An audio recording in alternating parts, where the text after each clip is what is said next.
Botsha labafazi baseMbumbulo bakhange bakaptshela amakilo sophuzanya noSebiyanu. Cha ngithi angibingelele balandeli bomhlabuhlangene ninonke. Balandeli bomhlabuhlangene balandeli baZulu ukuthi cha namhlanje na siyavula kade impela sasigcina sivalile kulowa nyaka odlule kodwa namhlanje siyavula sisihamba still la sikhona sisuka kaMkhize eMbumbulo singabantu basemzini la usomulo isikomulisala ijongosi nje elina 17 years iminyaka yithi ngiyathemba nonke ukuthi niyaphila ngicela ukuthi nginazise ukuthi ke namhlanje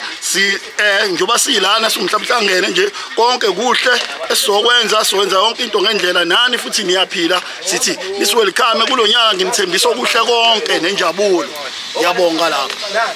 ikhala indukethu sizwa Nkosi ikhala hayina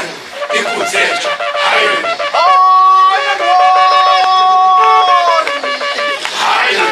ikuthenja hayina wapechanga inkomo wafumuka wapechanga inkomo wafumuka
Botsha labafazi baseMbumbulo bakhange bakhamtshwala ngamagilozi kusayizona ke zefenye lezi zinabile ke nje la ekhaya